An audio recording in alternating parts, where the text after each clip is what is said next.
इतिहास में हर आंदोलन अपने सबसे बड़े दुश्मन से खुद टकराता है और वह दुश्मन अक्सर बाहर नहीं अंदर होता है। भारत की शुरुआती राष्ट्रीय राजनीति के साथ भी यही हुआ। मंच बन चुका था, आवाज निकल चुकी थी, मांगे लिखी जा चुकी थी, लेकिन एक सवाल अब भी हवा में था, यह आवाज किसकी है। अब जरा ईमानदारी से उस दौर को देखिए कि राजनीतिक मंच पर वकील थे, शिक्षक थे, पत्रकार थे, बुद्धिजीवी थे, लेकिन किसान नहीं थे, मजदूर नहीं थे, ग्रामीण भारत नहीं था। यह जानबूझकर नहीं हुआ, यह परिस्थितियां की पैदाइश थी, लेकिन परिणाम गंभीर था। अब जरा इस दूरी को समझिए। शहरों में भाषण हो रहे थे, गांवों में लोग अभी भी लगान से जूझ रहे थे। शहरों में प्रस्ताव पास हो रहे थे, गांव में भूख प्रस्ताव नहीं समझती थी। यह एक खाई थी और यह खाई आंदोलन को कमजोर करती है। अब जरा अंग्रेजों की रणनीति समझिए। वे इसी कमी को बहुत अच्छे से समझ गए थे। उन्होंने कहा ये लोग आपस में ही बात कर रहे हैं, जनता हमारे साथ है। और यह आंशिक रूप से सच था, क्योंकि जनता अभी इस राजनीति से जुड़ी नहीं थी। अब जरा नेताओं की आत्ममंथन की स्थिति देखिए। कुछ लोगों ने यह सवाल उठाया, अगर किसान नहीं जुड़ा तो यह आंदोलन किसका है, अगर मजदूर नहीं जुड़ा तो यह आज़ादी किसके लिए है।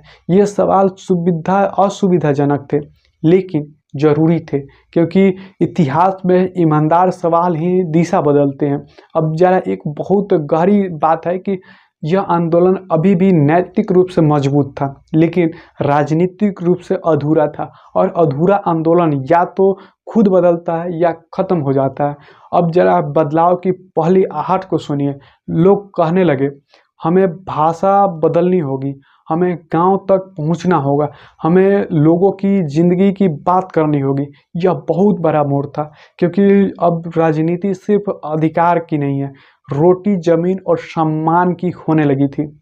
अब जरा इस चरण को महानता समझिए। यह कमजोरी नहीं थी, यह सीख थी। यह बड़ा आंदोलन इस दौर से गुजरता है जहां वह खुद से पूछता है, क्या हम सही लोगों के लिए तक पहुँचे हैं, यानी क्या हम सही लोगों तक पहुँचे। भारत ने यह सवाल जल्दी पूछ लिया और यही उसकी ताकत बनी। अब जरा इस वीडियो का निष्कर्ष समझिए कि भारत की शुरुआत राष्ट्रीय राजनीति असफल नहीं थी। भारत की शुरुआती राष्ट्रीय राजनीति असफल नहीं थी, वह अधूरी थी, और अधूरापन खत्म किया जा सकता है। इस वीडियो में हमें यह सिखाता है कि यह वीडियो कि हमें कोई भी आंदोलन तब तक पूरा नहीं होता जब तक उसमें सबसे आखिरी आदमी शामिल न हो। और भारत अब उसी आखिरी आदमी की तरफ देखना शुरू कर चुका था। भारत किसानों की ओर देखना शुरू कर चुका था। इतिहास में आंदोलन तब तक सीमित रहता है जब तक वह सभा में कैद हो। जिस दिन आंदोलन खेत तक पहुंच जाए, उस दिन सत्ता सच में हिलने लगती है, और भारत अब खेत की ओर मुड़ रहा था।